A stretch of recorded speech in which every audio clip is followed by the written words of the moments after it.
Welcome to a night of total terror.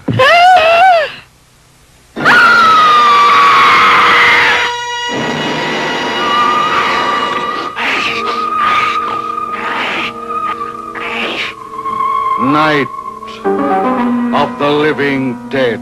In 1968, George Romero created a game-changing piece of horror with the film Night of the Living Dead. Now, watching it, audiences were freaked out when they saw this grainy, stripped-down horror film where the dead rose from their graves to eat the flesh of the living.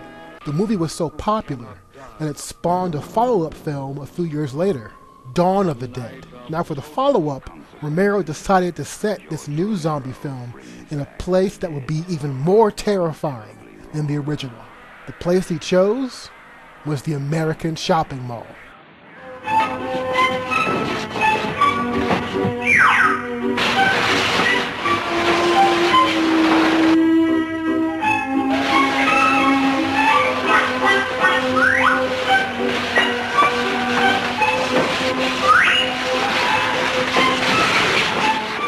Now, Dawn of the Dead centers around a small group of survivors of a zombie apocalypse who become trapped in a place where most people spend their free time.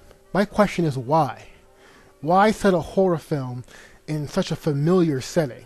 Why create a film in which we see a horde of mindless zombies walking through a giant shopping mall, desperately trying to feed? I would suggest that Dawn of the Dead is not a horror film, but a satire on American consumerism. How does the film do all this? Well, just give me a few minutes of your time, and let's go back and take a closer look at Dawn of the Dead.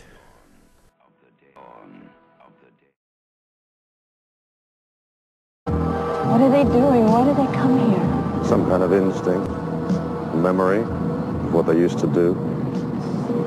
This was an important place in their lives. So in Dawn of the Dead, the zombies consume the flesh of the living. But in order to understand this film as satire, we've got to expand our meaning of the term consumption. I would suggest that America is a culture of consumption. In other words, our whole economy is built on buying things. Think about how much of our culture is built around spending money and acquiring goods. Now, thanks to advertising, we are inundated with a seemingly never-ending stream of devices and goods to spend our money on in the hopes that we can somehow buy a better life. Now, nowhere is this idea embodied more than in the shopping mall, because the mall in America is a symbol for our preoccupation with material goods. Think about it. How many of us have ever walked through a shopping mall and imagined what we would buy if only we had the money? Some of us even spend our whole lives working to get money just so we can spend it. We get paid, we go out and spend. We get paid, we go out and spend. Pay, spend, pay, spend. So this idea, this cycle, is at the heart of Dawn of the Dead satire. Through the idea of an apocalypse of the undead, the movie is equating being a consumer with being a zombie. The endless cycle of working, shopping, spending has turned these people into mindless zombies whose lives have become deadened by consumption.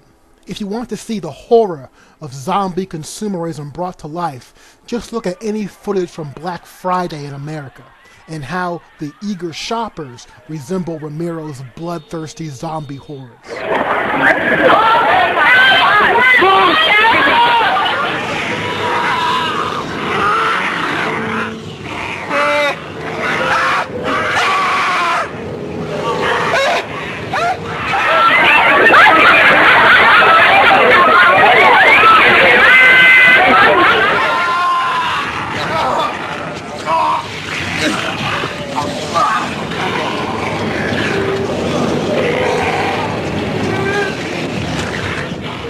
As the film continues, the human survivors have driven out all the zombies and appropriated the mall for themselves.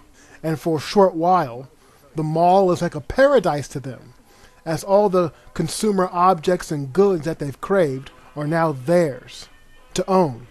The survivors indulge in a fantasy of unlimited purchase power. But this happiness is short-lived, and the disease of zombiness creeps into this consumer paradise. So to me, this is the real horror of Dawn of the Dead. The survivors become trapped in a prison of their own making, as they realize the only freedom they have is the freedom to choose which useless objects to buy and which not to. So this is not a film about the end of the world. Rather, it's a film about how the most shallow, superficial aspects of life have taken over the world. So in this film, the life of a consumer is in its own way a type of death.